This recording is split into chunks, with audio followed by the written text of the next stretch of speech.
औज़ुबिल्लाहिमिनश्शैतानिर्रजीम बिस्मिल्लाहिर्रहमानिर्रहीम। Royal you TV की तरफ से अस्सलाम वालेकुम। हम अपनी पिछली वीडियो में तुर्की और रूस के हवाले से कुछ गुज़ारिशात पेश कर चुके हैं। इस वक्त तुर्की की सरहदों पर शामी पनागज़ीनों का बहरान शदीद से शदीद तर होता जा रहा है। पनागज़ीनों की वजह से तुर्की और यूनान के दरमियान जो पुरानी रकाबतें और दुश्मनी है, इसको मज़ीद हवा मिल रही है। आज की हमारी वीडियो यूनान और तुर्की जंग सन 1897 के मुतालिक है, जिसको मौजूदा तुर्की और यूनान के कशीदा ताल्लुकात का मरकजी पस मंज़र या मरकजी वजह कहा जा सकता है। ये 32 दिन पर मुश्तमिल जंग सल्तनत यूनान और सल्तनत उस्मानिया के दरमियान 18 अप्रैल से 20 मई सन 1897 तक लड़ी गई। इस जंग की इब्तदा बहिरा रूम में वाक़े जजीरा क्रेट के अंदर पैदा होने वाले सियासी बहरान से हुई।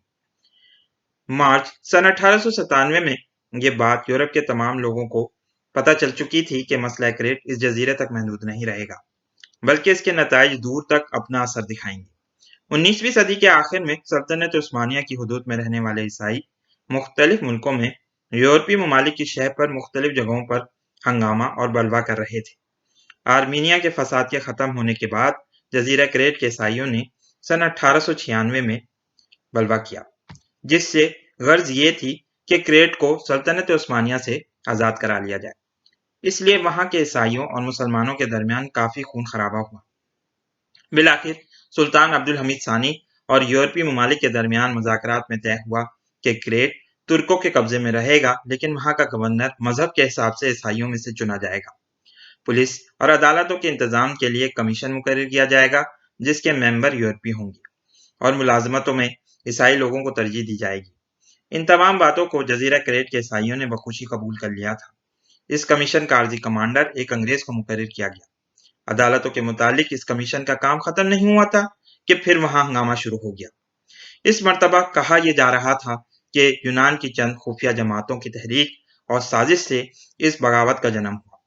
इन खुफिया जमातों में सबसे बड़ी जमात यूनान की मशहूर जमाना तहरीक एथनिकी इथारिया थी। ये तहरीक एक यूनानी नस्ल परस्त और कौम परस्त तहरीक थी, जिसने नवंबर सन 1894 में जन्म लिया। ये तहरीक एक नजरिए जिसका नाम मेघालय आइडिया था की प्रचारक थी। अब आइए हम आपको मेघालय आइडिया के मुतालिक बताते हैं, क्योंकि इसको समझे बगैर आप लोग जो इस वक्त तुर्की के गिर्द घेरा तंग हो रहा है उसको समझ नहीं पाएंगे। इस नजरिए के मुताबिक चूंकि ग्रीक ऑर्थोडॉक्स चर्च यूनान और बल्कान की रियासतों में बसने वाले ईसाई यानी Serbia, Croatia, Montenegro, Slovakia, Bosnia, Albania, Bulgaria और रोमानिया की मजहबी रहनुमाई करता है, इसलिए ये तमाम इलाके इसकी हदूद में कायम होकर एक बड़ी सल्तनत के क़याम की राह हमवार करें, और इन तमाम इलाकों बशमूल मौजूदा तुर्की का एक हिस्सा यानी एड्रियानोपल और इस्तंबुल यानी कॉन्स्टेंटिनोपल भी इस सल्तनत का हिस्सा हो, और कॉन्स्टेंटिनोपल को इस सल्तनत का दारुल हुकूमत होना चाहिए, क्योंकि ये इस कदीम बाज़ंतीनी सल्तनत की एक मॉडर्न कॉपी होगा जो किसी ज़माने में इन तमाम इलाकों को कंट्रोल किया करती थी। ये खुफिया तंजीम एथनिकी एट्रियारिया जंग यूनान और तुर्की के फौरन बाद फिर बज़ाहिर ख़त्म हो गई थी, मगर इसने 1985 में गोल्डन डॉन नामी तंजीम के उन्वान से एक दूसरी शक्ल में जन्म लिया। गोल्डन डॉन भी अपनी इसी मेघालय आइडिया का प्रचार यानी प्रोपेगेंडा करते हुए आपको मिलेगी, और ये लोग यूनान में आने वाले मुसलमान पनागुज़ीन और मुसलमान अक़लियतों के सख्त दुश्मन हैं। इन तमाम तंजीमों का रूस के साथ गहरा ताल्लुक भी है, क्योंकि ये सब के सब ग्रीक ऑर्थोडॉक्स चर्च को मानते हैं, और ये इस बात के कोशा हैं कि एक दिन कुस्तुनतुनिया यानी कॉन्स्टेंटिनोपल इस अजीम बड़ी सल्तनत का हिस्सा बन जाएगा।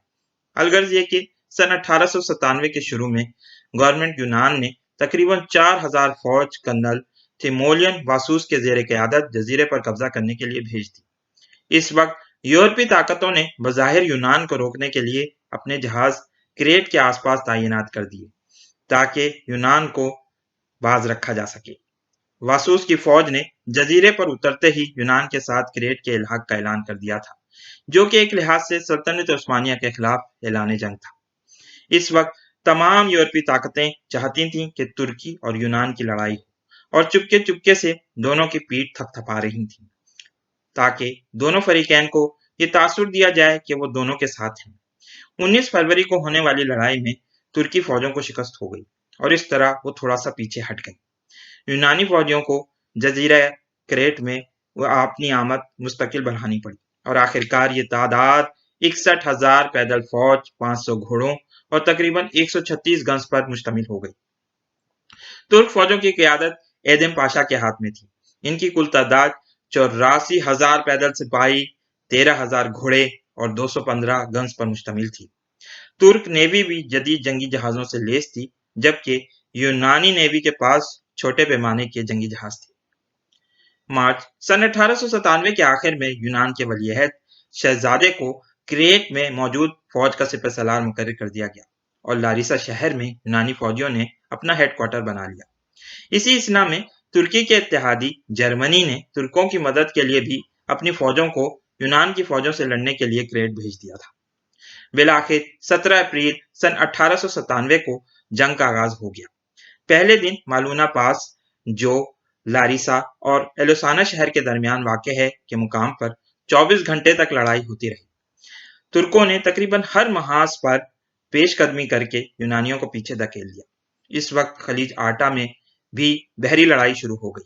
यहाँ यूनानियों को कुछ कामयाबी मिली और इस तरह उन्होंने मकदूनिया और एपिरियस की तरफ पेशकदमी शुरू कर दी थी, मगर मकदूनिया की मुसलमान अक़लियत ने शानदार जुर्रत का मुजाहरा करते हुए यूनानी फौजों को पसपाई पर मजबूर कर दिया था। मालूना पास की शिकस्त के बाद यूनानियों को पे दर पे शिकस्तों का सामना करना पड़ रहा था और अब वो फारसाला और वेलेस्तीनों के मुकामात पर पसपाई करके एक दफा फिर जमा होने लगी। मगर तुर्क फौजों ने बहादुरी का मुजाहरा करके उन्हें वहां से भी भगा दिया। अब मई के आगाज पर वेलेस्तीनों के मुकाम पर शदीद लड़ाई हो रही थी और 8 मई के आते आते तुर्कों ने वुलू के मुकाम पर भी कब्जा कर लिया था। अब यूनान की वाज़ेह शिकस्त को देखकर यूरोपी बड़ी ताकतों ने मुदाखलत की और 11 मई को इनकी पेशकश कबूल कर ली गई थी। इसके बाद मुज़ाकरात शुरू हुए, जिसमें सल्तनत उस्मानिया की तरफ से तौफीक पाशा और 6 यूरोपीय ताकतों के सफीरों ने शिरकत की। अब तुर्कों के सामने ये चैलेंज दरपेश था कि किस तरह इनकी स्ट्रेटेजिक विक्ट्री को पॉलिटिकल विक्ट्री में तब्दील किया जा सके। तुर्की ने गजब की रफ्तार से थेसाली के इलाके को फतह किया था और ये इनकी इस जंग में एक बहुत बड़ी कामयाबी थी, मगर यूनान की हुकूमत की भरपूर ख्वाहिश थी कि इस कामयाब सिफारतकारी और सियासी चालाकियों से इस इलाके को वापस ले लिया जाए। इस वक्त भी तमाम दुनिया ये बात जानती है कि बहादुरी और शुजाअत में तुर्कों को किसी मुकाबले में हराना इतना आसान नहीं होता है और यही हाल 20वीं सदी के आगाज पर भी महसूस किया जा रहा था। सल्तनत उस्मानिया यूरोप के मर्द बीमार होते हुए भी इस जंग को फतह के एहसास में तब्दील करने में आसानी से कामयाब हो चुकी थी। इंग्लिस्तान की तरफ से मुज़ाकरातकार लॉर्ड सैल्सबरी की पूरी तवानाइयां इस तरफ थीं कि तुर्की को नीचा दिखाया जा सके और बिलाखिर वही हुआ जिसका डर था। यूरोपीय ताकतों ने थेसाली के स्ट्रेटेजिक इलाके को तुर्की से लेकर यूनान को दिलवा दिया, जो कि एक बड़ी पॉलिटिकल विक्ट्री थी। इसके लिए यूनान ने तकरीबन 4 मिलियन पाउंड स्टर्लिंग की रकम इस वक्त तुर्की को अदा की।